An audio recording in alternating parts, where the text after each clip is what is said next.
Bab 1491. Ketelitian seorang ilmuwan. Hehe, meskipun kamu bukan Tang Sanzang, kamu lebih menarik darinya. Hei, kamu meneteskan air liurmu padaku. Oh, jangan pedulikan detailnya. Kalian jangan menyerobot antrean. Perut itu punyaku, kata perawat muda berdada besar itu. Itu milikku, kata perawat muda lainnya.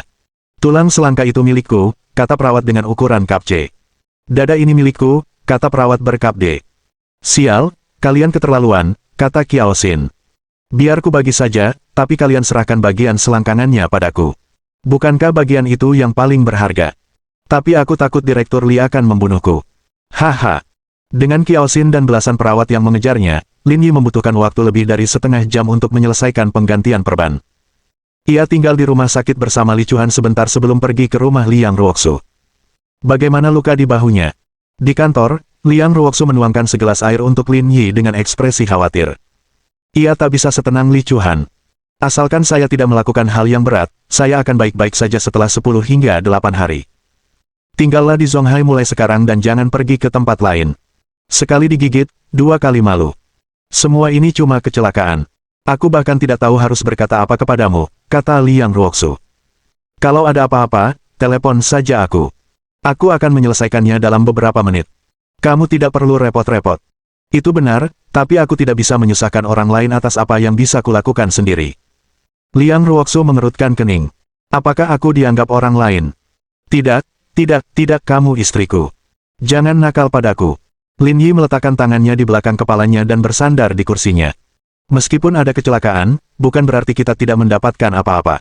Bukankah kita sudah menemukan alasan untuk membereskan anggota keluarga Wang yang tersisa? Kalau tidak, orang-orang yang mereka tinggalkan di Brigade Pengawal Pusat akan seperti bom waktu. Kurasa Patualu sudah menunggu kesempatan ini. Kurasa dia satu-satunya yang senang dengan ini. Siapa peduli siapa yang bahagia, yang penting hasilnya positif, kata Lin Yi. Jika kita benar-benar bisa menjatuhkan keluarga Wang melalui insiden ini, selain Lu Tua, baik keluarga Liang maupun diriku sendiri juga akan mendapat manfaat besar. Tentu saja, Liang Ruoxu menyadari prinsip-prinsip sederhana ini.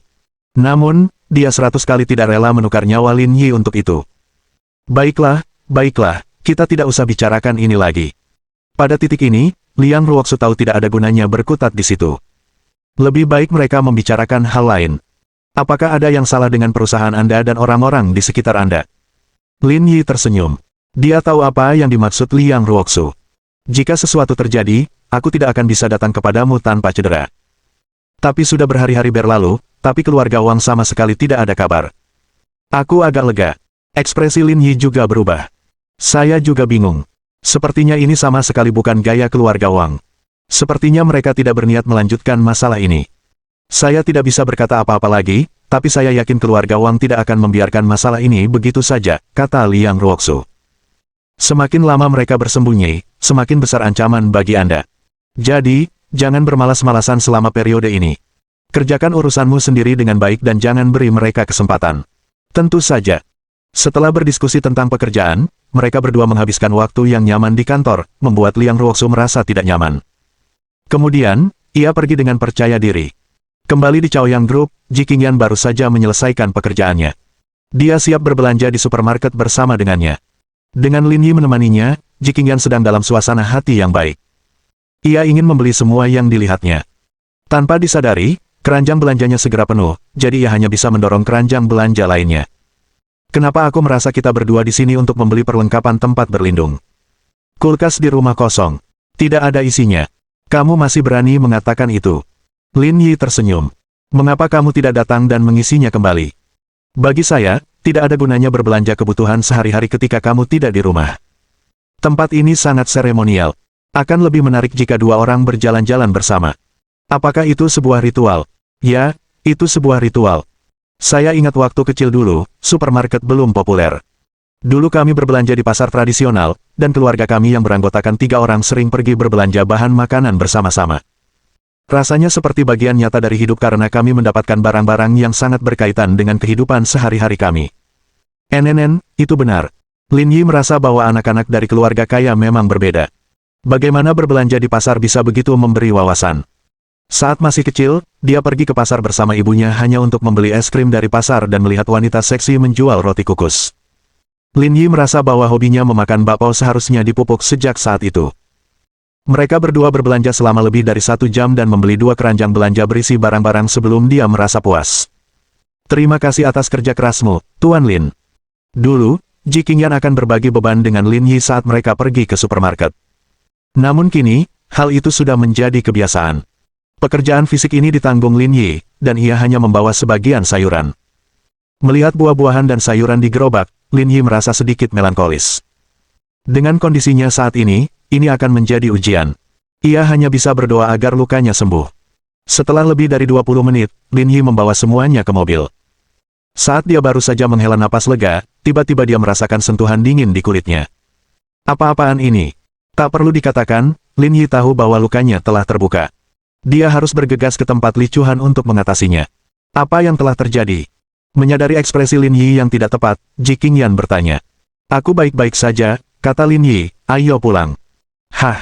Senyumnya merekah bagai bunga. Aku terlalu lelah kemarin. Aku akan menunjukkan sesuatu padamu saat kita pulang hari ini. Anggap saja ini pesta penyambutan. Dibandingkan dengan kemarin, Ji Qingyan sangat bahagia hari ini. Kalau begitu, ayo cepat pulang. Setelah mengemasi barang-barang yang mereka beli, mereka berdua masuk ke dalam mobil. Lin Yi memegang teleponnya dan buru-buru mengirim pesan WeChat kepada Shen Tianzuo tanpa sepengetahuan Ji Qingyan. Telepon aku dalam waktu setengah jam dan suruh aku bekerja lembur di rumah sakit. Setelah mengirim pesan, Lin Yi memasukkan kembali ponselnya ke saku dan kembali ke mobil seolah-olah tidak terjadi apa-apa. Dia pernah meminta Shen Tianzuo melakukan ini sebelumnya, dan setelah melihat WeChat-nya, dia pasti mengerti maksud Lin Yi. Lagi pula, dia dulunya seorang playboy. Seperti yang diharapkan, telepon Lin Yi berdering setengah jam kemudian. Terlebih lagi, waktu panggilannya tepat sekali. Rincian ini menunjukkan betapa ketatnya metodologi seorang ilmuwan. Apa? Kamu punya masalah yang nggak bisa diselesaikan.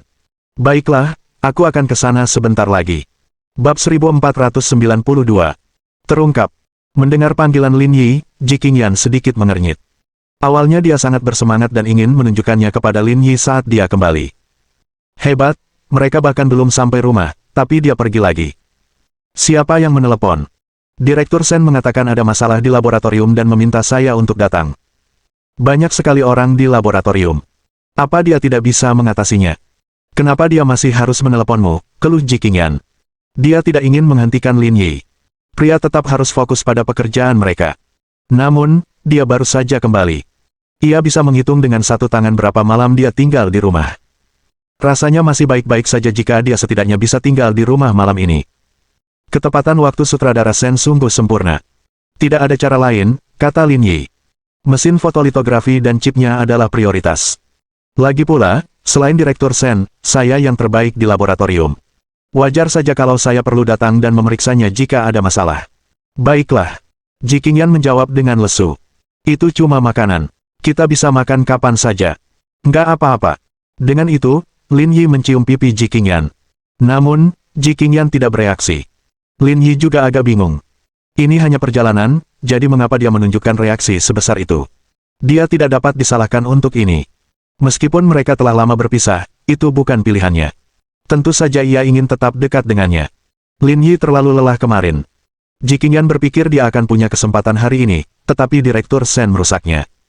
Sungguh menyebalkan. Lin Yi tidak mengatakan apa-apa. Lukanya sudah terbuka. Jika dia tidak cepat, darah akan merembes keluar. Ini akan membuatnya terekspos. Tanpa sadar, Lin Yi menginjak pedal gas dan mengemudikan mobil kembali ke pavilion Jiushu beberapa menit lebih cepat dari perkiraannya. Kemudian, seolah-olah tidak terjadi apa-apa, ia membantunya membawa belanjaan masuk sebelum bersiap pergi. Kapan kamu akan kembali? Sambil berdiri di pintu, dia bertanya. Kurasa tidak akan lama. Aku akan kembali sebentar lagi. Kamu bisa makan sendiri. Jangan menungguku. Oh, oke. Jalan pelan-pelan saja. Tentu saja. Lin Yi mencium pipinya sebelum melaju pergi. Setelah meninggalkan pavilion Jiushu, Lin Yi pergi ke rumah sakit. Li Chuhan telah pulang kerja, dan Qiao Xin sedang bertugas. Ada apa? Siang hari baik-baik saja. Kenapa tiba-tiba pecah di malam hari? Melihat darah di kain kasa, Qiao Xin terlalu malu untuk bercanda dengan Lin Yi lagi. Nada suaranya juga sedikit kesal. Dengan tingkatan saudara Lin, tidak perlu mengingatkannya tentang hal-hal ini. Ada kecelakaan kecil, tapi bukan masalah besar. Jangan terlalu terkejut. Saya akan menelepon Direktur Li sekarang. Kenapa begitu? Aku tidak mau operasi, kata Lin Yi.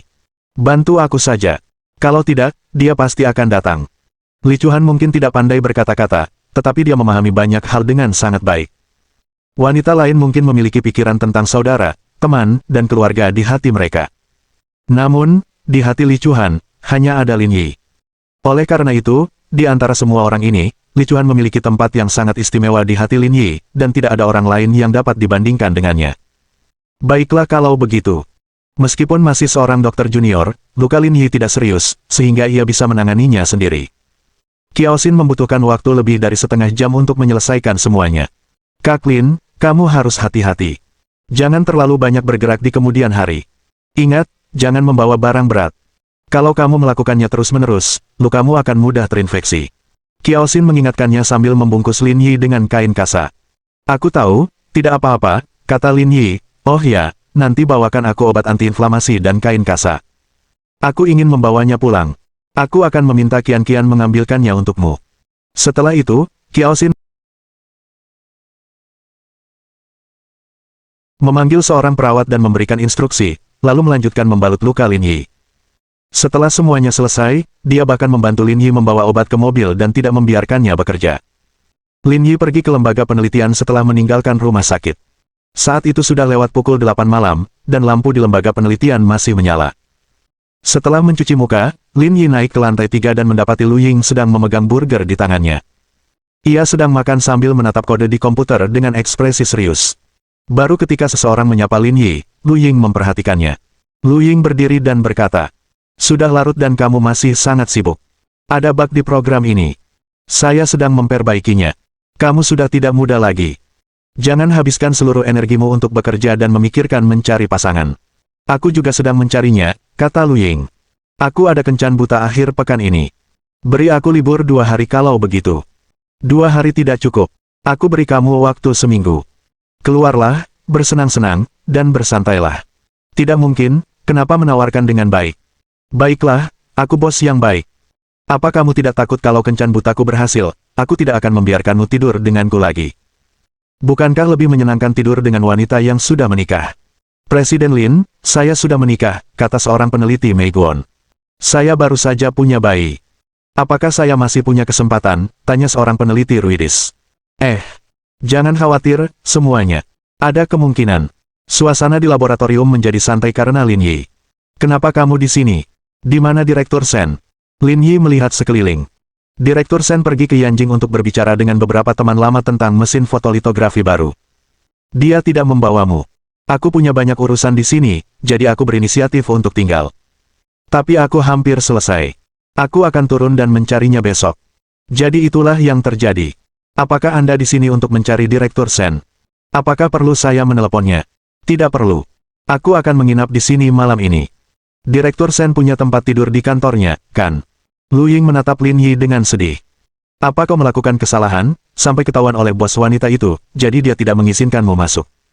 Ceritanya panjang. Lin Yi awalnya ingin kembali setelah mengobati lukanya. Namun, setelah dipikir-pikir lagi, lebih baik tidak kembali. Tidak baik jika terjadi kecelakaan lagi seperti hari ini. Lagi pula, ia punya alasan yang cukup. Wajar bagi para peneliti ilmiah untuk sibuk sepanjang malam. Akhirnya, ia memutuskan untuk tidak kembali. Jika Jiqingyan memeriksanya, ia tidak akan bisa pergi kemanapun. Rencananya memang sempurna. Baiklah kalau begitu. Lu Ying tidak bertanya lebih lanjut. Direktur Sen punya tempat tidur di kamarnya, tapi kurang nyaman. Tidak masalah. Tidak apa-apa asalkan ada tempat tinggal. Yang lain sedang bekerja keras, dan Lin Yi terlalu malu untuk tidur. Jadi, ia bekerja sampai pukul 10 sebelum kembali beristirahat. Paviliun Jiushu. Setelah Lin Yi pergi, Jiqingyan sudah tidak ingin memasak lagi. Ia memesan makanan untuk dibawa pulang dan makan malam santai. Kring kring kring. Ponsel Jiqingyan berdering saat itu. Ternyata panggilan dari He Yuan Yuan. Hah? Kenapa kamu makan di luar? Tanya He Yuan Yuan heran. Direktur Sen memanggil Lin Yi untuk bekerja lembur, saya tidak ingin memasak lagi. Bekerja lembur? Tanya He Yuan Yuan. Direktur Sen sedang berada di Yanjing untuk perjalanan bisnis, mengapa dia memintanya bekerja lembur? Bab 1493. Dia tidak mencintaiku. Ji Qingyan pada awalnya tidak menikmati makanannya, dan setelah mendengar kata-kata He Yuan, dia tidak bisa melanjutkan makan. Direktur Sen pergi ke Yanjing. Benar sekali. He Yuan berkata dengan yakin. Setingkat Direktur Sen, saya sendiri yang mengurus biaya perjalanan mereka. Ketika beliau pergi sehari sebelumnya, saya bahkan menyetujui salah satu transaksi senilai 50.000 yuan miliknya. Ekspresi Ji Qingyan langsung membeku. Direktur Sen sudah berada di Yanjing untuk perjalanan bisnis. Mengapa dia meminta Lin Yi bekerja lembur? Kakak senior, tunggu aku, jam 1:11 datang sekarang. He Yuan juga menyadari ada sesuatu yang salah. Pasti ada sesuatu yang mencurigakan. He Yuan menelepon Ji Qingyan karena dia ingin membicarakan pernikahan Guo Ningyue. Dia tidak menduga akan menemui hal seperti itu secara tidak sengaja. Setelah panggilan video berakhir, Ji Qingyan terdiam cukup lama. Ia duduk di kursi dengan linglung dan mengambil ponselnya untuk menenangkan diri sebelum menelepon Lin Yi. Apakah kamu sibuk di lab? Bug yang kami temukan agak rumit. Sedang ditangani. Tidak bisakah kamu dan Direktur Sen mengatasinya? Kita berdua tidak maha kuasa. Kita harus perlahan-lahan memahaminya, kata Lin Yi. Kurasa aku tidak bisa kembali malam ini. Kau tidak perlu menungguku. Oh, baiklah. Ji Qingyan menutup telepon dan duduk sendirian di kursi. Matanya merah, dan air mata mengalir di wajahnya. Lin Yi tidak pernah berbohong padanya sebelumnya. Ini adalah sesuatu yang telah dipikirkannya selama ini dan sesuatu yang telah menjadi pesaingnya. Jika tidak ada hal lain, mengapa dia berbohong padanya? Setelah tenang, Ji Qingyan tampaknya mengerti segalanya. Ketika Lin Yi kembali kemarin, ia langsung tidur setelah mandi. Bukan karena ia lelah, melainkan karena ada hal lain yang harus dilakukan. Dan hari ini, dia bahkan berbohong kepadanya tentang pergi ke kantor Direktur Sen untuk bekerja lembur. Itu semua bohong. Saat memikirkan ini, Ji Qingyan menangis semakin keras, tidak mampu mengendalikan emosinya. Kakak senior. Di luar pintu, He Yuan bergegas masuk. Ia mengenakan piyama dan rambutnya berantakan. Jelas ia telah menutup telepon dan langsung pergi ke rumah Ji Qingyan. Jangan menangis, kakak senior. Melihat He Yuan, Ji Qingyan menangis semakin keras. Ia kehilangan ketenangannya. He Yuan tidak pandai menghibur orang. Ia hanya memeluk dan membelai punggungnya. Dia berharap Ji Qingyan bisa melampiaskan semua amarah di hatinya. Kurasa dia mungkin punya wanita lain. Dia sudah tidak mencintaiku lagi. Itu tidak mungkin, kata He Yuan. Belum lagi Zonghai, bahkan di industri hiburan tempat para wanita cantik berkumpul, tidak banyak yang lebih tampan darimu. Bagaimana mungkin dia menemukan orang lain? He Yuan juga merasa itu tidak mungkin, tetapi tindakan Lin Yi memang mencurigakan. Akan tetapi, jika tidak ada yang mencurigakan, dia tidak perlu berbohong kepada kakak perempuannya. Kakak senior, jangan menangis. Ayo kita pergi ke lembaga penelitian dan menginterogasinya. Tidak. Ji Qingyan langsung menolak gagasan itu.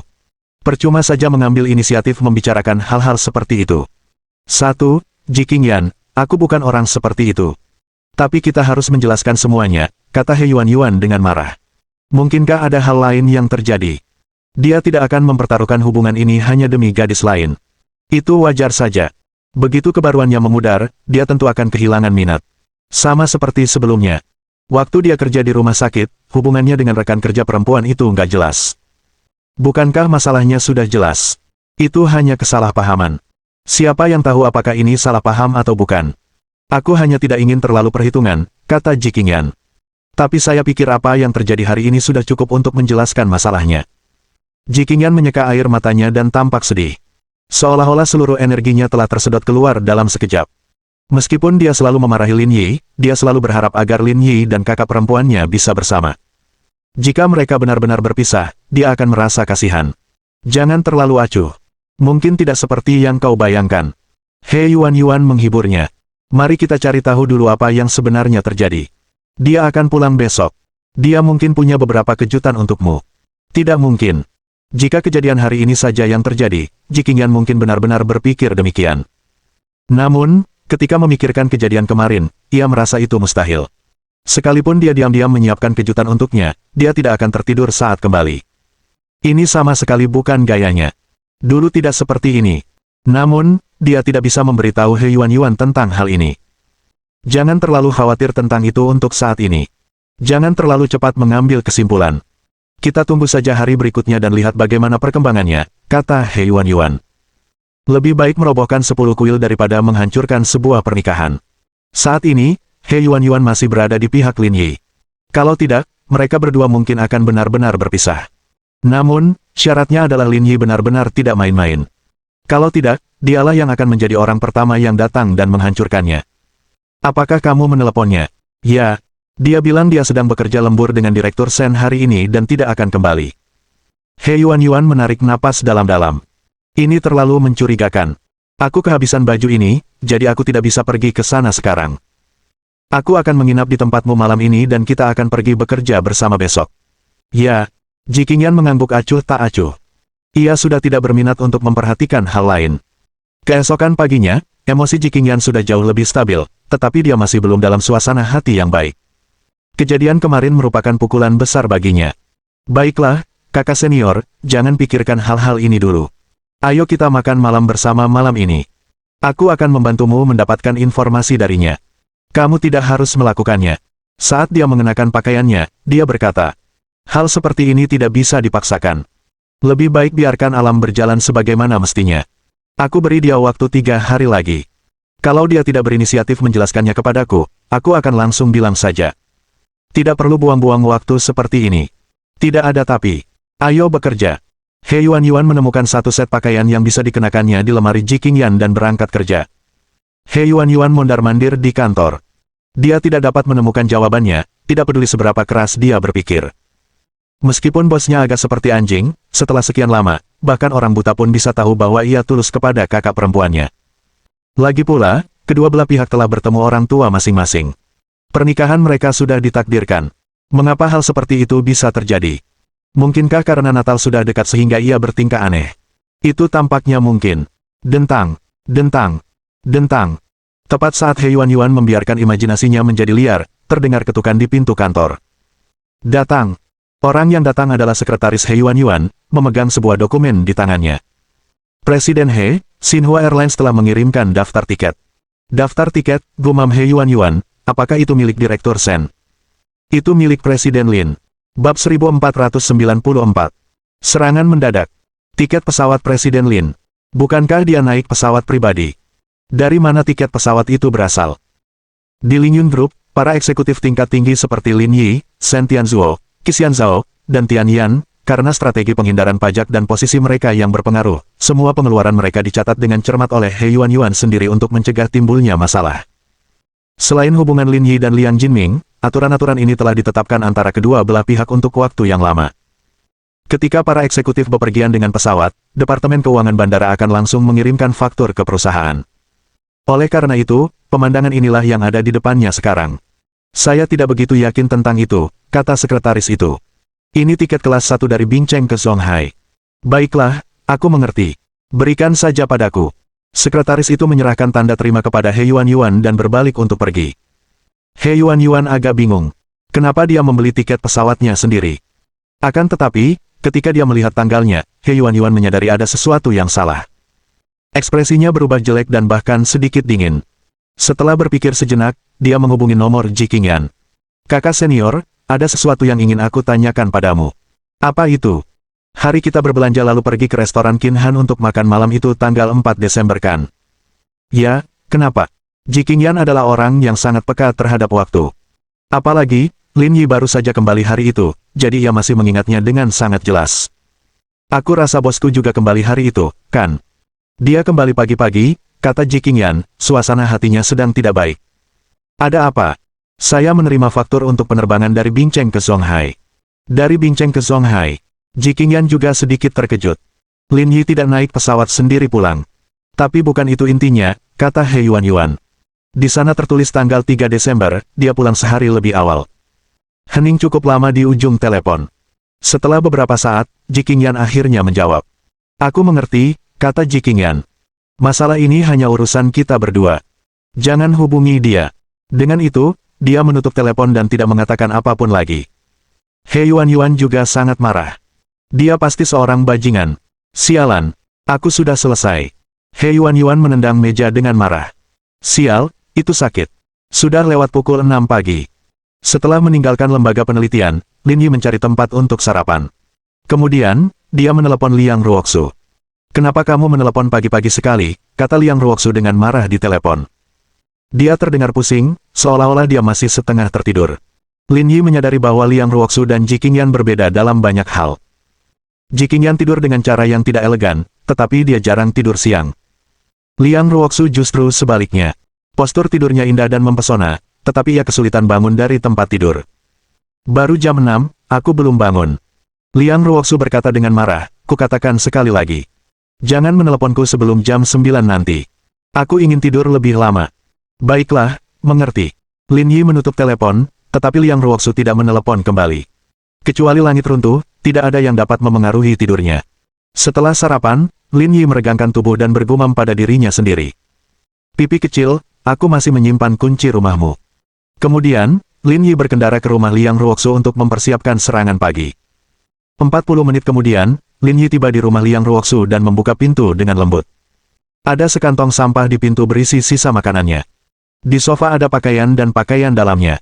Kemudian, diam-diam, pintu kamar Liang Ruoxu terbuka sedikit, dan dia bisa melihat bahwa dia sedang tidur nyenyak miring. Lin Yi membukanya perlahan dan bergegas ke tempat tidur Liang Ruoxu secepat kilat. Ah! Merasakan sesuatu di bawah selimut, Liang Ruoxu berteriak dan tiba-tiba menyadari bahwa orang yang masuk adalah Lin Yi. Kenapa kamu di sini? Kamu bikin aku takut setengah mati. Kamu tidak sempat menjawab panggilanku, jadi aku datang. Dia memutar matanya ke arah Lin Yi beberapa kali dan mencoba menamparnya. Kamu hampir kena serangan jantung. Itu bukan salahku. Lin Yi memanfaatkan kesempatan itu untuk memeluk pinggang Liang Ruoxu. Ia menyadari bahwa Liang Ruoxu belakangan ini menjadi lebih berisi. Daging di perutnya terasa nyaman disentuh. Tidurlah lagi. Bagaimana aku bisa tidur, minggir. Liang Ruoxu menggeliat-geliatkan tubuhnya, mencoba mengusir Lin Yi, tetapi ada sedikit tanda perlawanan dan ketertarikan dalam tindakannya. Kalau begitu berhentilah tidur dan langsung bekerja. Pada saat itu, tangan besar Lin Yi telah meraih piyama Liang Ruoxu dan naik ke puncak. Dasar berandalan. Liang Ruoxu menolak, sudah kubilang, jangan pikirkan hal-hal itu. Tidak mungkin. Kamu masih punya mulut, ya. Aku nggak pilih-pilih. 9.414.551 kata dihilangkan di sini. Sekitar 1 jam kemudian, Lin Yi bangun dari tempat tidur dengan perasaan segar. Sementara itu, wajah Liang Ruoxu dipenuhi kekesalan saat ia mengusap pipinya. Masak sana. Aku lapar sekali. Kamu masih belum kenyang setelah semua ini. Pergi, pergi, pergi. Hati-hati atau aku panggil polisi. Lin Yi tersenyum dan berhenti menggoda Liang Ruoxu. 20 menit kemudian, Lin Yi membuat semangkuk nasi goreng telur untuk Liang Ruoxu, mencampurkan sedikit acar, dan memanaskan secangkir susu. Meski agak hambar, rasanya lain lagi.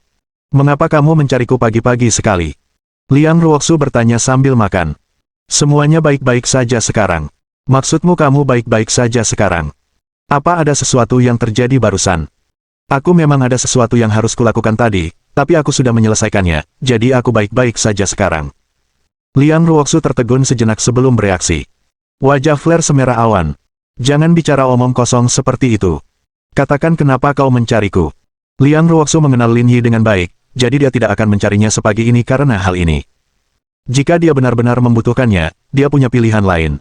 Kamu benar-benar mengerti aku. Lin Yi berkata sambil tersenyum. Saya sudah menelepon pemerintah daerah untuk menanyakan situasinya. Gabul yang dipanen sudah dikirim ke gudang. Tinggal menunggu seseorang datang dan mengambilnya. Saya sempat berpikir untuk membiarkan perantara yang mengurus pengambilannya, tetapi pemerintah federal mungkin juga perlu mengisi kembali cadangan mereka. Bisakah Anda mencoba menegosiasikan harga yang bagus untuk itu? NN. Liang Ruoxu mengunyah sambil merenung. Zonghai bukan pilihan terbaik untuk diskusi semacam ini. Hal semacam ini harus dilakukan di timur laut. Aku tahu itu, tapi terlalu jauh untuk dioperasikan. Memang ada depot gandum di Zonghai, tapi tidak besar, kata Liang Ruoxu. Tunggu kabar saya. Saya akan menelepon Central Storage dan menanyakan berapa biayanya. Terima kasih, si cantik Liang, kata Lin Yi, saya kebanyakan makan jagung dan kedelai. Tanyakan saja tentang keduanya. Jangan terburu-buru merayu saya, kata Liang Ruoxu. Harga barang ini sudah ditentukan oleh peraturan. Tidak ada gunanya meminta bantuan, jadi jangan terlalu berharap. Harganya mungkin lebih tinggi dari yang ditawarkan perantara, tapi tidak akan jauh berbeda. Bab 1495. Dia tidak menginginkanku lagi. Saya mengerti, tolong bantu saya menanyakan harganya, kata Lin Yi, saya akan menjualnya kepada siapapun yang menawar dengan harga tertinggi. Tunggu kabarku, kata Liang Ruoxu sambil makan, aku akan memberimu hasilnya paling lambat besok pagi. Setelah makan, Liang Ruoxu merias wajah dan pergi bersama Lin Yi. Setelah mengirim Liang Ruoxu, Lin Yi menggunakan koneksinya untuk menghubungi beberapa pabrik makanan dan mencapai kesepakatan awal. Kini, industri pertanian di Kabupaten Dongsan pun berjalan lancar berkat dukungan pemerintah daerah. Yang tersisa hanyalah pemasaran. Setelah kesepakatan awal tercapai, pada dasarnya tidak ada lagi yang perlu dikhawatirkannya. Saat selesai, sudah lewat pukul 4 sore. Lin Yi pergi ke grup Chaoyang untuk menjemput Ji Qingyan dari kantor. Dalam perjalanan ke Chaoyang Group, Lin Yi menerima telepon dari Liang Ruoxu dan mengetahui harganya. Harga jagung adalah 2.600 per ton, dengan harga satuan 26 per kilogram. Harga kedelai adalah 5.890 per ton, dan harga satuannya 589 per kilogram. Lin Yi belum pernah menangani barang-barang seperti ini sebelumnya, jadi dia tidak tahu apakah harganya mahal atau murah. Dia harus membandingkan harga untuk memahami tarifnya. Setelah mengetahui hal-hal ini, Lin Yi melihat tanggalnya. Hari ini tanggal 6 Desember dan Ning Yue akan menikah pada tanggal 12 Desember. Masih ada 5 hari tersisa. Ia masih harus kembali beberapa hari lebih awal dan masih harus membeli rumah untuk dijadikan mas kawin. Lagi pula, dia tidak bisa pulang sepagi itu meskipun dia tidak mau. Ibunya telah menelepon beberapa hari sebelumnya untuk mendesaknya. Jika dia tidak mendengarkan, dia akan ditegur ketika kembali. Oleh karena itu, ia hanya mempunyai waktu 3 hingga 4 hari untuk menyelesaikan masalah pangan di Kabupaten Dongsan. Lin Yi memikirkannya dan merasa tidak ada hal lain yang perlu ditanganinya di Kabupaten Dongsan. Seiring berjalannya waktu, misi pemberantasan kemiskinan secara alami akan terselesaikan. Oleh karena itu, ia akan berangkat keesokan harinya, di sana ia akan bersembunyi selama beberapa hari. Saat dia kembali, luka-lukanya juga hampir sembuh. Kalaupun ada bekas luka, itu bukan masalah besar. Dia hanya bisa menemukan alasan acak untuk mengabaikannya. Asalkan tidak terlihat seperti sekarang. Kelihatannya terlalu menakutkan. Tak lama kemudian, mobilnya tiba di Chaoyang Group. Sudah hampir jam 5. Lin Yi tidak menelepon Ji Qingyan. Dia berencana menunggunya di sini dan memberinya kejutan kecil. Namun hingga pukul 5.20, Ji Qingyan belum juga muncul, jadi Lin Yi meneleponnya. Apakah kamu sedang bekerja lembur? Tidak, aku pergi berbelanja dengan Yuan-Yuan. Bukankah kamu baru saja selesai berbelanja beberapa hari yang lalu? Saya tidak ada pekerjaan, jadi saya pergi keluar. Kalau begitu, kalian lanjutkan saja. Aku mau kembali. Baiklah, hati-hati di jalan. Setelah menutup telepon, Lin Yi keluar dari mobil dan melaju menuju pavilion Jiushu. Ia tidak terlalu memikirkan sikap Ji Qingyan. Sekitar pukul 10 malam, Ji Qingyan kembali dari luar dengan banyak tas di tangannya. Apakah kamu membawa pulang semua pusat perbelanjaan? Canda Lin Yi. Ini musim baru. Saya beli semuanya karena kelihatan bagus. Ji Qingyan berusaha semaksimal mungkin mempertahankan ekspresi alaminya agar dirinya terlihat lebih tenang. Belanja saja. Lagi pula, harganya tidak mahal. Lin Yi tidak terlalu memikirkannya dan membantu Ji Qingyan ke ruang ganti di lantai atas. Ji Qingyan mengikuti Lin Yi, berjalan selangkah demi selangkah.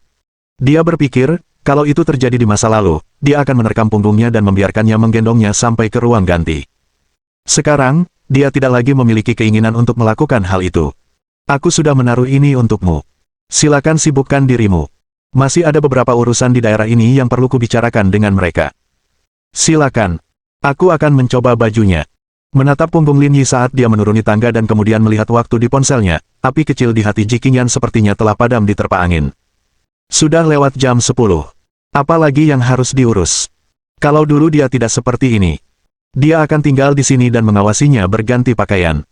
Ji Qingyan menggelengkan kepalanya, mendesah dalam hati, dan mulai merapikan pakaiannya. Waktu terus berdetak. 10 menit. Setengah jam. 1 jam. Ji Qingyan perlahan menyingkirkan pakaiannya. Awalnya, dia sibuk mengambil pakaian-pakaian yang baru dibeli. Kalau dulu, dia pasti akan mencoba semuanya. Lalu, ia akan mengenakan pakaian terbaiknya dan menggantungnya satu persatu di ruang ganti. Namun, ia sedang tidak ingin memakainya hari ini. Hanya butuh 10 menit untuk menyimpan semua pakaian baru. Dia selalu ingin menunggu Lin Yi datang dan berbicara dengannya tentang apa yang sedang terjadi. Namun, belum ada pembaruan hingga saat ini. Meski begitu, ia tak menyerah dan mulai merapikan pakaiannya. 1 jam kemudian, ia mendengar suara televisi dimatikan di lantai bawah, diikuti langkah kaki Lin Yi. Saat jantungnya mulai berdetak lebih cepat, dia menyadari bahwa Lin Yi sedang berdiri di pintu kamarnya. Sudah hampir tengah malam. Kamu masih harus kerja besok, jadi jangan begadang. Kamu mau tidur. Kamu tidak mencuci piring. Aku mandi di kamar mandi di lantai bawah. Oh, aku juga hampir selesai. Aku akan segera tidur. Baiklah, aku tidur dulu. Lin Yi meregangkan badan. Oh ya, aku akan kembali ke Kabupaten Dongsan besok. Aku masih ada urusan. Aku akan kembali sekitar 3-4 hari lagi sebelum kembali ke Yangcheng. Oke, tetap aman. Lin Yi mendorong pintu hingga terbuka dan kembali ke kamarnya.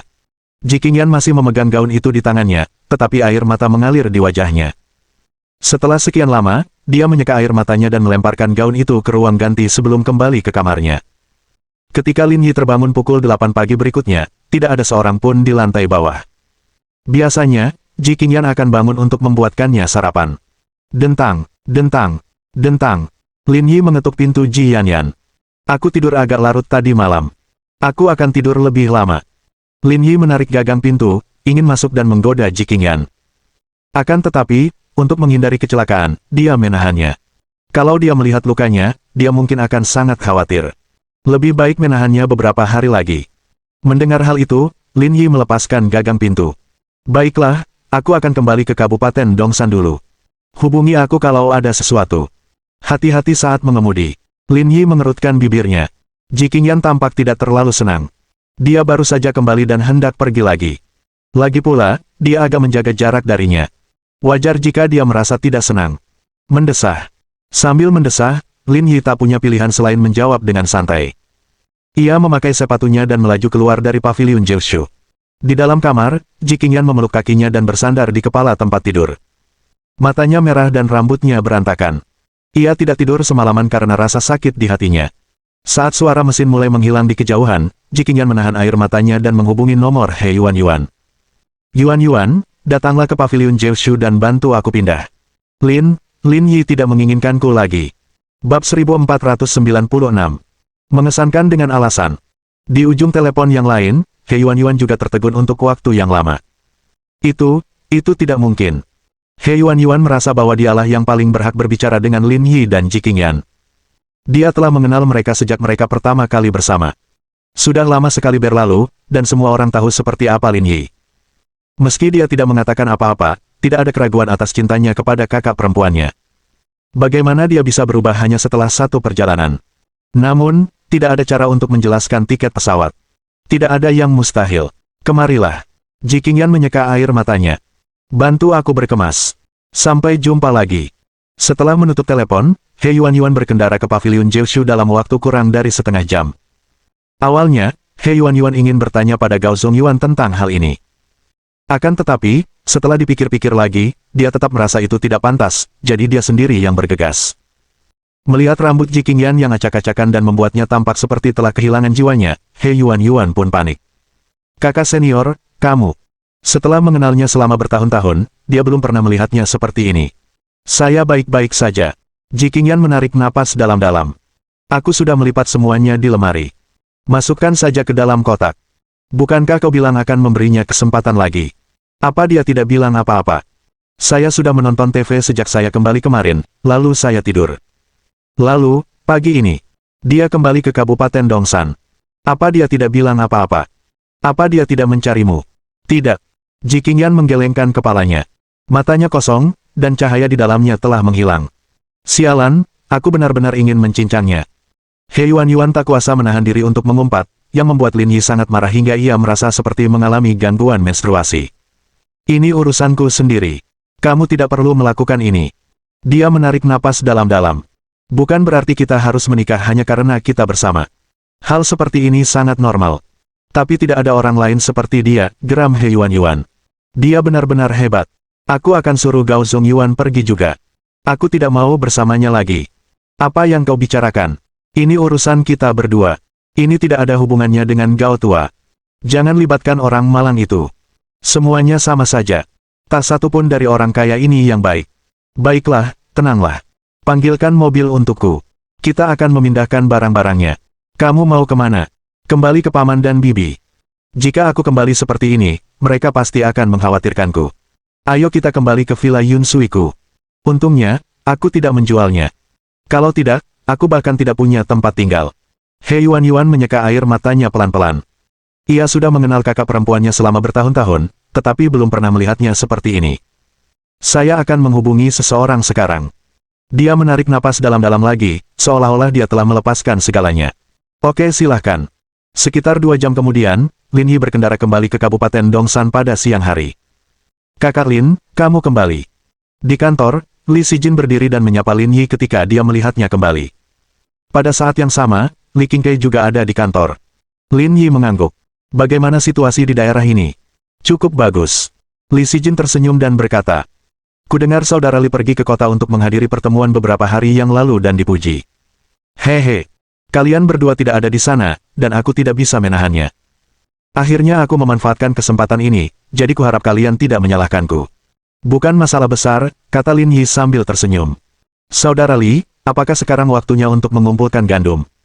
Li Qingkai mengangguk, ada cukup banyak orang yang datang akhir-akhir ini, kami sedang mendiskusikan harga, tapi saya belum yakin bagaimana perkembangannya, terlalu banyak pekerjaan yang harus saya lakukan, dan saya belum sempat memperhatikan hal-hal itu. Mereka semua pasti ada di lumbung. Ya, ada seseorang di sana. Saya akan pergi melihatnya dan menjualnya dengan harga bagus. Bagus. Ayo pergi. Kakak Lin, aku akan pergi bersamamu. Ayo pergi. Mereka berdua meninggalkan kantor bersama dan pergi makan siang sebelum berkendara ke lumbung di Kabupaten Dongsan. Endapan gandum di daerah Dongsan tidaklah signifikan. Mereka menyimpan 180.000 ton jagung dan 87.000 ton kedelai. Bahkan seorang petani seperti Lin Yi tahu bahwa ini tidak cukup untuk mengisi celah di antara giginya. Dari sini, orang bisa melihat betapa miskinnya Kabupaten Dongsan. Ketika dia sedang dalam perjalanan bisnis di timur laut, Lin Yi mengerti. Orang lain sengaja datang ke rumah petani untuk mengambil gabu karena jumlahnya yang banyak. Meskipun agak merepotkan, itu bukan masalah. Namun, Kabupaten Dongsan berbeda. Hasil produksi kabupaten ini mungkin tidak sebanyak hasil produksi desa, sehingga pemerintah harus mengumpulkannya untuk dijual. Sepertinya ada banyak orang di sini. Ketika mobil tiba di lumbung padi, Lin Yi melihat puluhan orang datang dan pergi. Ia merasa situasinya tidak buruk. Semakin banyak orang, semakin banyak pula persaingannya. Karena mereka ada di sini, harga gandum juga akan naik. Orang-orang yang diuntungkan tentu saja adalah rakyat jelata. Saudara Lin, kamu tidak tahu situasinya, kata Li Sijin. Orang-orang yang Anda lihat berasal dari Kabupaten Dongsan. Mereka bukan pengumpul biji-bijian. Orang-orang dari Kabupaten Dongsan. Lalu apa yang mereka lakukan di sini? Apa mereka begitu bebas? Mereka memang sangat bebas, kata Li Sijin. Mereka semua bertani untuk mencari nafkah, tidak seperti kami yang harus bekerja setiap hari. Setelah panen, mereka tidak perlu melakukan apapun. Mereka datang ke sini setiap hari untuk menjaganya. Mereka akan menjualnya kepada siapapun yang membayar harga tertinggi. Menatap keluar jendela mobil ke arah penduduk desa yang mengobrol dan bermain catur, Lin Yi mengerti apa yang dimaksud Li Sijin. Karena mereka tidak ada kegiatan apa-apa, lebih baik mereka tinggal di sini saja. Lebih baik menggoda istri orang lain di sini daripada menghadapi harimau betina di rumah. Ayo turun dan lihat. Mereka berdua keluar dari mobil. Lin Yi tidak terburu-buru membicarakan akuisisi tersebut. Sebaliknya, ia melihat sekeliling. Pada dinding luar di sekitar lumbung terdapat banyak iklan untuk pengumpulan biji-bijian. Seseorang harus mengandalkan instingnya sendiri untuk membedakan tawaran nyata dari penipuan. Mereka berdua berjalan di sekitar gudang.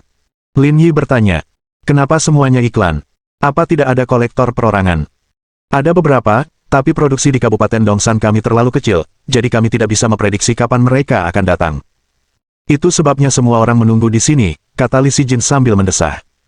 Kita tidak bisa bersaing dengan petani di timur laut. Para petani di sana adalah bosnya, ketika mereka datang ke tempat kita, status mereka berubah. Itu wajar. Kamu harus optimis, Lin Yi menepuk bahu Li Sijin sambil tersenyum.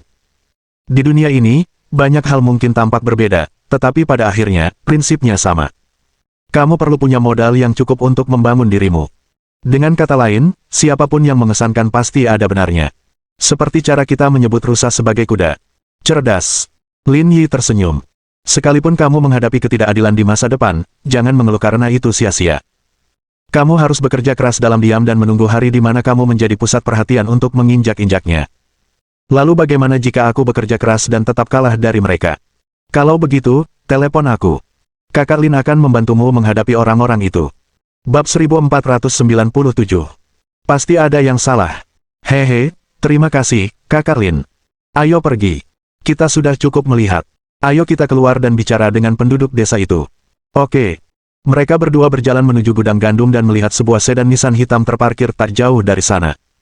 Banyak orang mengerumuninya. Berdiri di tengah kerumunan adalah dua pria setengah baya, satu tua dan satu muda. Salah satunya berusia 40-an dengan rokok di mulutnya, dan yang satunya lagi berusia 20-an. Meskipun jorok, ia tampak jauh lebih muda. Dia sedang berbicara dengan orang-orang dari Kabupaten Dongsan. Nama pria parubaya itu adalah Gao Dexi, dan nama pemuda lainnya adalah Yu Mingming. Mereka berasal dari Sanyang Agricultural Development Co., Ltd., di kota Yuhang. Perusahaan itu memiliki departemen khusus yang bertugas mengumpulkan makanan. Gao Dexi adalah salah satu karyawannya, dan Yu Ming adalah bawahannya. Sepertinya para pengumpul biji-bijian sudah datang. Ayo kita pergi ke sana dan lihat apa yang terjadi.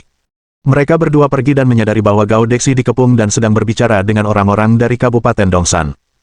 Akhirnya kamu datang juga. Aku sudah menunggumu sepanjang pagi. Apakah harganya sudah disepakati? Kami sudah menolak banyak orang dan menyimpannya untukmu. Kamu harus memberi kami harga yang bagus. Orang-orang dari Kabupaten Dongsan saling berpandangan dan mengobrol. Suasana kacau, dan Lin Yi tidak bisa mendengar apa yang mereka bicarakan. Berhenti, berhenti, berhenti. Semuanya, tenanglah, kata Gao Dexi. Saya kembali dan melamar ke perusahaan itu. Harga jagungnya 1.900 per ton. Harga kedelainya 4.700 per ton. Harga ini seharusnya baik-baik saja. Semuanya. Harganya hanya 10 yuan lebih mahal per ton daripada yang lain. Tenang saja, perusahaan kami tidak terlalu tertarik dengan gandum dari Kabupaten Dongsan. Harga ini sudah cukup bagus. Warga Kabupaten Dongsan agak bimbang. Mereka sudah menunggu begitu lama, dan harganya tidak naik banyak. Hal ini sungguh tidak memuaskan. Lagi pula, setelah berhari-hari, banyak makanan yang sudah habis. Ia masih harus menanggung selisih harga akhir. Dengan kata lain, mereka bahkan mungkin akan merugi. Lin Yi membandingkannya dengan harga yang ditawarkan Liang Ruoxu. Selisih harga jagung adalah 700 per ton, dan selisih harga kedelai adalah 1.190 per ton. Ini adalah kesenjangan yang signifikan. Jika memperhitungkan biaya bertani, jika mereka menjualnya begitu saja, mereka mungkin tidak akan mendapat banyak uang. Benar-benar penipuan. Coba pikirkan, kata Gao Dexi. Harga pangan saat ini hanya sementara. Kalau hari ini Anda tidak setuju, besok mungkin Anda tidak akan mendapatkan harga ini. Kalau harga pangan turun beberapa hari lagi, jangan salahkan saya karena tidak mengingatkan Anda.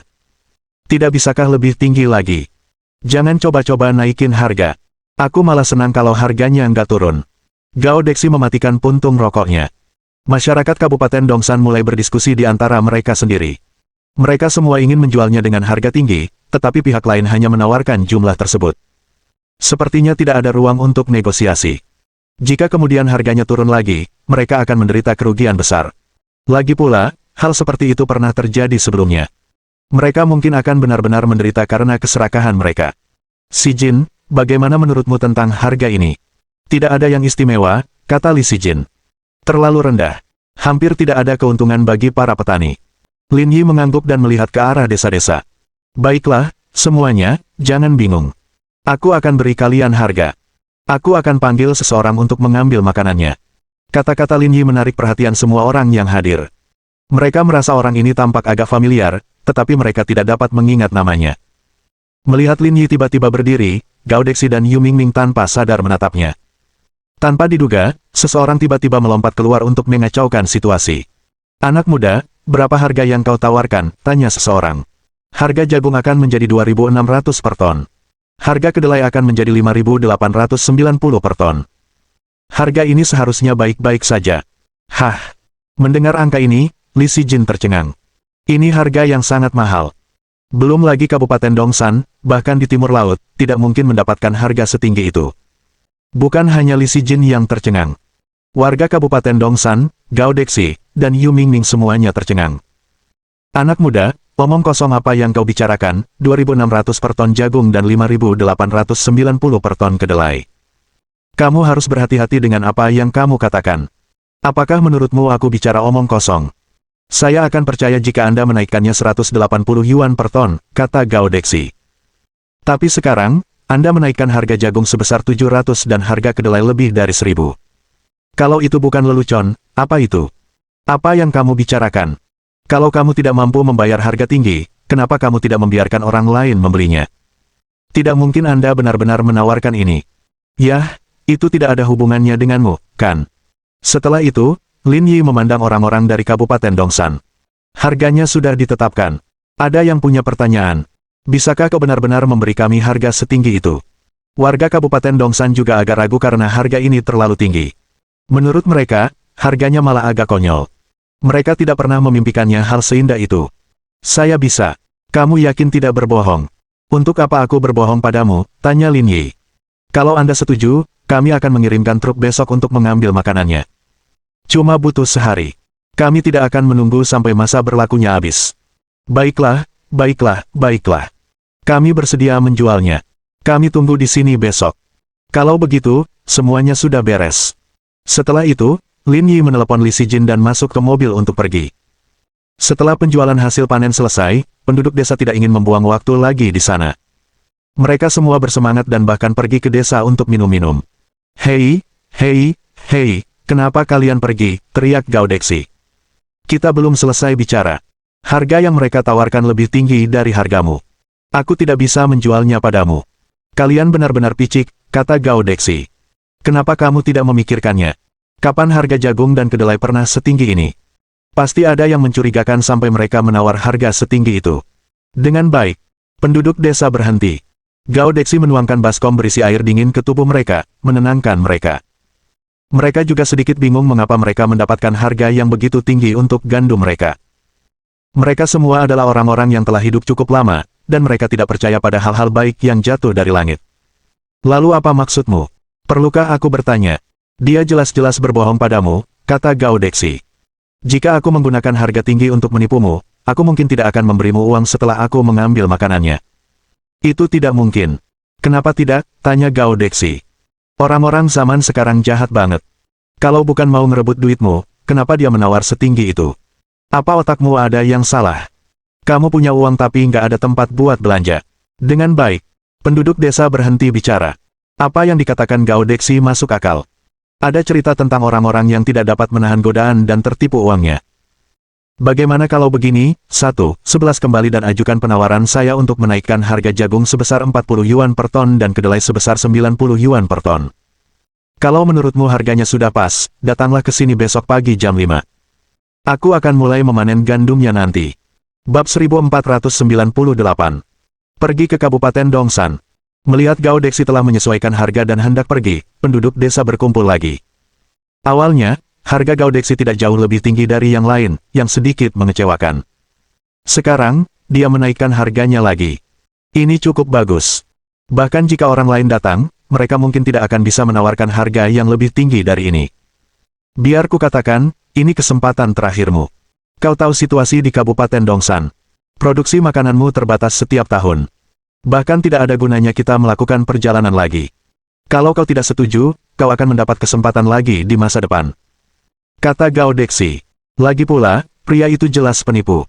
Kalau kamu sampai kena tipu, jangan salahkan aku. Lagi pula, kalau kamu tidak setuju menjual makanan sebelum jam 5 besok, aku tidak akan menerimanya. Kamu bisa putuskan sendiri apa yang harus dilakukan selanjutnya. Dengan itu, Gao Dexi dan Yu Mingming berbalik dan pergi tanpa mengatakan apapun lagi kepada penduduk Kabupaten Dongsan. Lebih dari 30 penduduk desa dari Kabupaten Dongsan berkumpul dan mengalami dilema. Mereka tidak memperumit masalah. Mereka hanya ingin menjualnya dengan harga lebih tinggi. Itu saja. Namun, harga yang ditawarkan Lin Yi terlalu tinggi, sehingga mereka sendiri tidak percaya, sehingga mereka takut tertipu. Di sisi lain, harga yang ditawarkan Gao Dexi sangat bagus. Sangat sulit menemukan penawaran seperti ini di pasaran, jadi mereka bingung harus memilih yang mana. Pada saat yang sama, Lin Yi dan Li Sijin berjalan menuju daerah itu. Saudara Lin, serius? Harganya benar-benar setinggi itu. Kenapa kamu juga curiga? Lin Yi tersenyum. Apakah aku terlihat begitu bosan bagimu? Keluarga kami juga bertani. Aku belum pernah melihat harga setinggi ini sejak aku masih muda. Li Sijin mengubah posisinya dan menatap Lin Yi. Saudara Lin, jangan bilang kamu mengeluarkan uang sendiri hanya untuk berbuat baik. Bagaimana mungkin? Bagaimanapun juga, aku tetap seorang pengusaha. Aku tidak akan menawarkan kesepakatan yang merugikan, kata Lin Yi. Saya meminta seseorang untuk menghubungi gudang penyimpanan biji-bijian pemerintah pusat.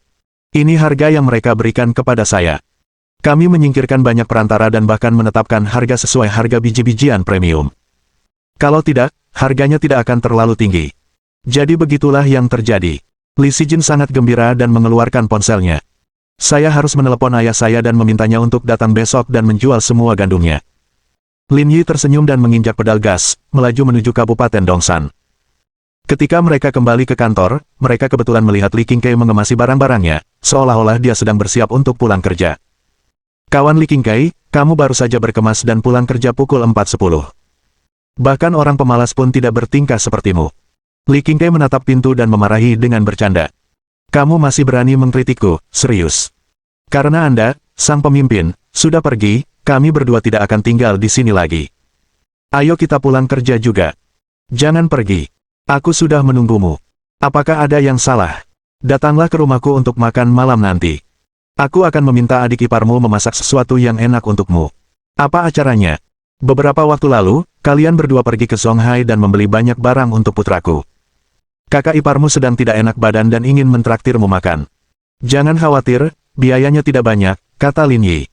Aku tahu kamu kaya dan tidak peduli tentang itu, tapi kami tidak bisa mengambil barang-barangmu secara gratis. Kami harus menunjukkan rasa hormat, kata Li Qingkai. Kalian berdua, jangan menolak. Kemasi barang-barang kalian dan ikut aku nanti. Kalau begitu, aku tidak akan berdiri dalam upacara. Dibandingkan dengan suasana gembira di sisi Lin Yi, Villa Yunsui milik Ji Qingyan jauh lebih tenang. Pakaian, kosmetik, dan keperluan sehari-hari Ji Qingyan dikemas ke dalam mobil, yang semuanya dibongkar pada malam hari. Karena terlalu lama tidak digunakan dan tidak ada yang merawatnya, banyak sekali debu yang berterbangan di sudut-sudut villa itu. Ada jejak kehancuran dan kedinginan di rumah itu. Saat itu, Ji Qingyan berpikir dia mungkin tidak akan pernah kembali. Dia bahkan berpikir untuk menjual villa ini. Sekarang setelah dipikir-pikir, untungnya dia terlalu malas menjualnya. Kalau tidak, dia pasti akan jadi tunawisma. Kakak senior, jangan tinggal di sini hari ini, 11 suruh orang membersihkannya besok. Ji Qingyan mengangguk. Kita bicarakan besok saja.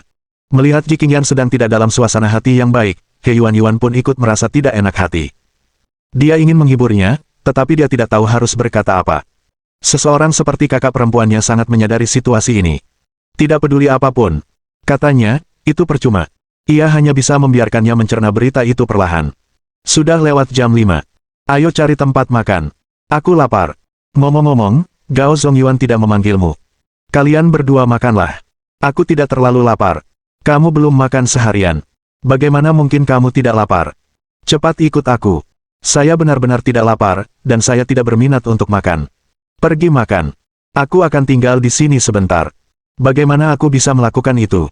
Aku tidak bisa meninggalkanmu sendirian di sini. Aku sudah dewasa. Apa kamu masih takut anak kelas 11 terlalu keras dalam mengambil keputusan? Dengan serius. Petik 2. Ji Qingyan mengikat rambut panjangnya menjadi ekor kuda, membuatnya terlihat rapi dan bersih. Silakan. Aku akan tinggal di rumah sebentar. Lupakan saja, aku juga tidak akan pergi, aku bisa hidup tanpa Gao Zongyuan, tapi aku tidak bisa hidup tanpamu, kata He Yuan. Kau bicara seolah langit akan runtuh. Ji Qingyan tersenyum. Ini tidak seserius yang kamu kira. Cepat makan. Tidak. He Yuan langsung menolak. Aku pesan makanan untuk dibawa pulang. Kita makan di sini saja. Ji Qingyan tahu betul temperamen He Yuan. Dia mungkin tidak akan pergi meskipun diperintah. Kalau begitu, mari kita putuskan sesuatu. Kelelahan, dia duduk di sofa, tenggelam dalam pikirannya. He Yuan juga tidak tahu harus berbuat apa. Ia hanya bisa memesan makanan untuk dibawa pulang terlebih dahulu. Manusia itu seperti besi, dan beras itu seperti baja, mereka tidak dapat bertahan hidup tanpa makan. Hak cipta. Sekitar 40 menit kemudian, He Yuan memesan meja penuh makanan, tapi Ji Qingyan tidak tertarik dan hanya makan beberapa suap sebelum menyingkirkannya. Kakak senior, makanlah beberapa suap lagi. Kamu tidak bisa tidak makan setelah putus. Aku sebenarnya tidak begitu lapar. Makan dulu, 11 kembali ke kamarku untuk beristirahat. Rumahnya belum dirapikan, bagaimana kamu akan beristirahat? Tidak apa-apa, 11 saja sudah cukup. Dengan itu, Ji Qingyan berjalan ke atas dengan lelah. Kakak senior, jangan tinggal di sini. Kalau tidak di sini, di mana? Kabupaten Dongsan. Sambil mengerutkan kening, dia bertanya, mengapa kita harus pergi ke Kabupaten Dongsan? Ayo kita lihat siapa gadis kecil itu, kata He Yuan sambil menyingsingkan lengan bajunya. Kenapa aku harus membiarkannya begitu bahagia? Begitu melihatnya, aku akan menghampirinya dan menamparnya. Berhentilah main-main. Hal-hal seperti ini sangat normal. Tidak perlu mencarinya.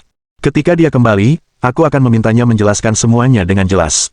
Bab 1499. Tertangkap di tempat. Sekitar pukul 8 malam, saat hampir pukul 9, makan malam keluarga Li Qingkai berakhir. Selama makan, Li Sijin juga menceritakan kepada Li Qingkai apa yang terjadi pada hari itu.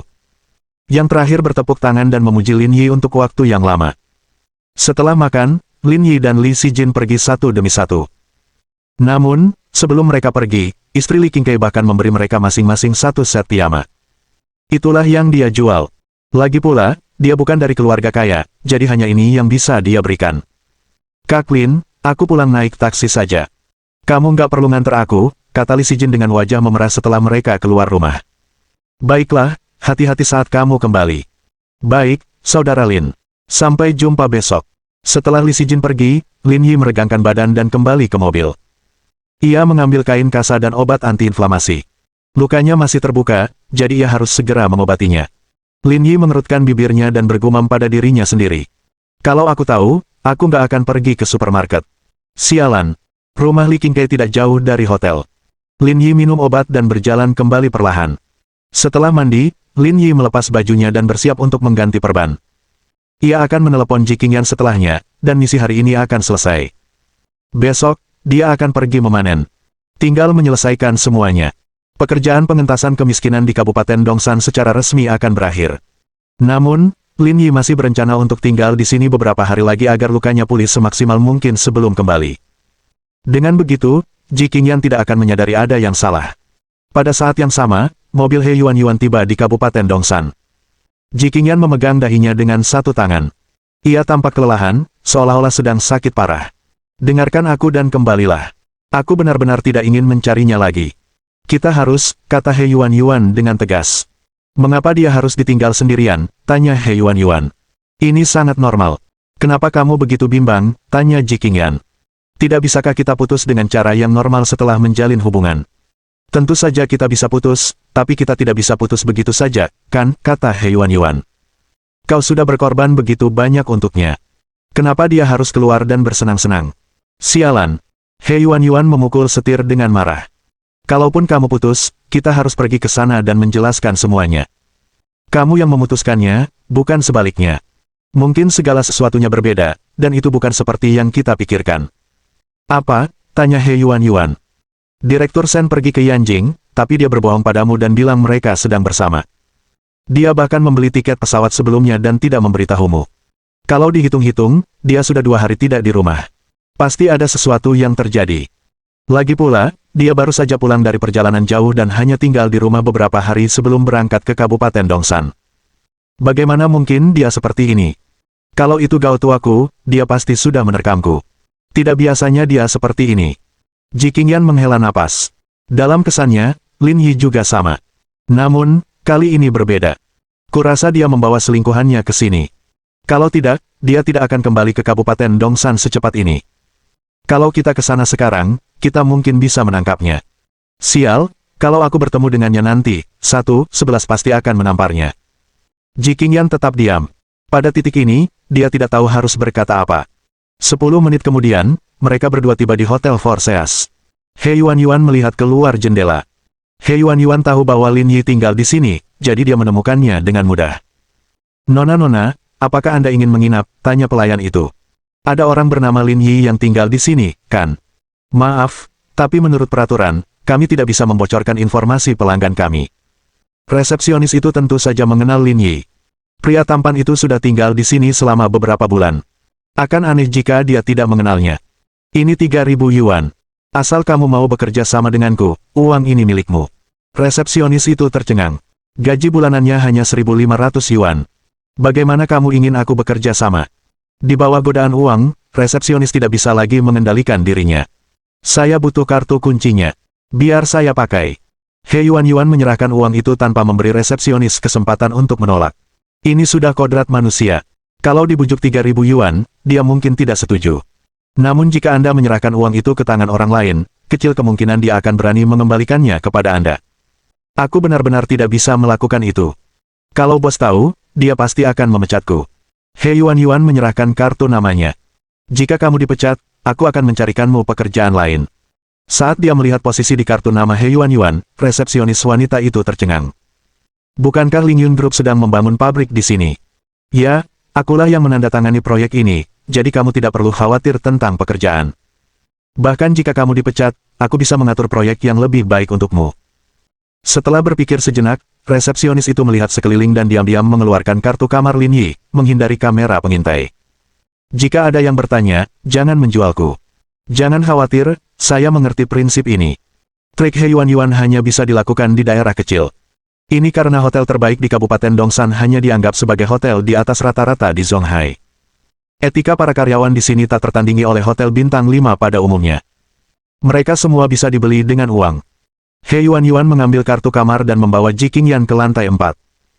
Terlebih lagi, dia bahkan telah menyingsingkan lengan bajunya dan merumuskan rencana lengkap dalam pikirannya.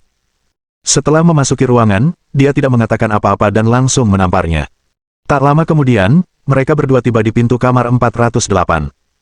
Kakak senior, apakah kamu sudah siap? Saya tidak ingin pergi. Kita sudah di sini, kenapa kau masih mau pergi? Kata He Yuan dengan kesal. Kita harus menyelesaikan masalah dengannya dan memberitahu dia bahwa kita tidak mudah diganggu. Tapi kamu tidak bisa memaksanya. Aku tidak bilang aku memaksanya. Ayo kita masuk dan menamparnya dulu. Lalu, kita akan bilang padanya bahwa kau akan meninggalkannya sebelum berbalik dan pergi dengan elegan. Kita lihat saja. Ji Qingyan tetap tidak tergerak. Ia merasa tidak ada gunanya melakukan apapun karena keadaan sudah seperti ini. Jika bukan karena He Yuan, dia tidak akan datang ke Kabupaten Dongsan. Kau terlalu baik.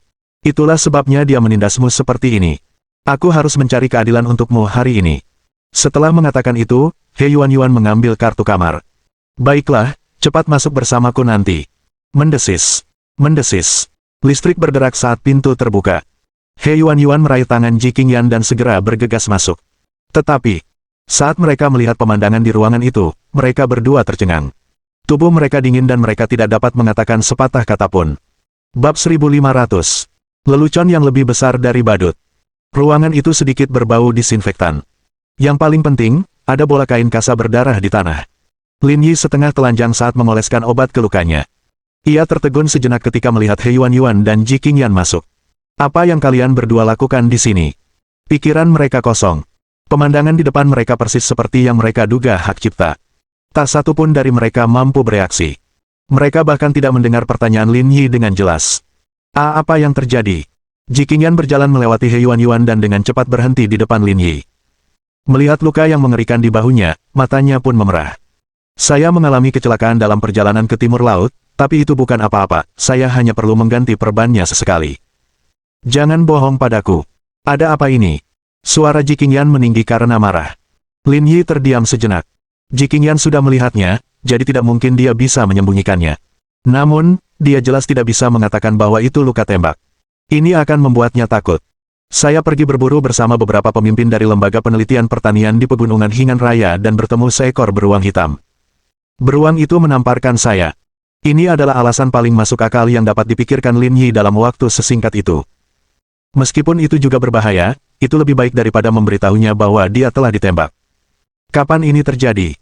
Kenapa kamu tidak memberitahuku? Sudah lebih dari seminggu. Aku tidak memberitahumu karena aku takut kamu akan khawatir. Sudah lama sekali. Kenapa lukamu masih seperti ini?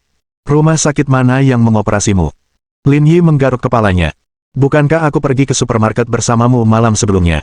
Lukaku terbuka, jadi aku pergi ke rumah sakit untuk dijahit lagi. Belum sembuh. Ketika kami pergi ke supermarket, dia tertegun. Bukankah kamu pergi mencari Direktur Sen? Direktur Sen sedang di Yanjing untuk perjalanan bisnis. Bagaimana mungkin saya mencarinya? Saya hanya ingin dia membantu saya membuat alibi agar saya bisa pergi dan tidur di kantornya malam ini, kata Lin Yi.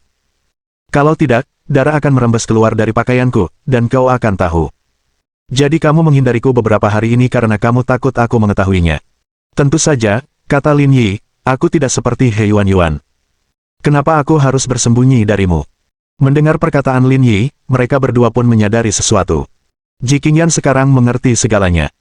Lin Yi telah menyembunyikan segalanya darinya, termasuk pulang lebih awal dan pergi ke lembaga penelitian malam itu, karena dia takut dia akan melihat luka di bahunya. Ji Qingyan merasa sedikit malu. Dia takut kalau dia melihatnya, makanya dia berbuat begitu. Namun, dia salah paham. He Yuan bahkan lebih malu dari Ji Qingyan. Dia sempat khawatir selama beberapa hari, tetapi pada akhirnya, semua itu hanya salah paham. Apa hakmu untuk tidak memberitahuku? Ji Qingyan menyeka air matanya. Menurutmu aku ini orang seperti apa? Karena aku peduli padamu, aku takut kamu khawatir. Lin Yi menggaruk kepalanya. Tapi aku lebih penasaran. Apa yang kalian berdua lakukan di sini tengah malam begini? Apa kalian sedang mengawasiku? Keheningan yang tiba-tiba itu menakutkan. Waktunya kematian sosial bagi duo ini telah tiba. Kami sedang makan malam bersama di malam hari dan merasa bosan, jadi kami tiba-tiba berpikir untuk mengunjungimu dan menjengukmu, kata He Yuan. Apa yang perlu diperiksa? Aku sedang tidak ada kegiatan. Lagi pula, kamu sibuk sekali dan belum pulang beberapa hari, jadi kupikir aku akan mampir dan melihatnya. Keduanya bereaksi sangat cepat. Mereka saling menguatkan alibi dan menyelesaikan masalah. Cari tempat duduk. Biar aku oleskan obatnya dulu. Aku akan membantumu. Tidak perlu. Kurasa kau tidak akan berani melakukan ini. Dia memikirkannya dan menyadari bahwa dia mungkin benar-benar tidak berani melakukan ini. Dia merasa pusing hanya dengan melihatnya.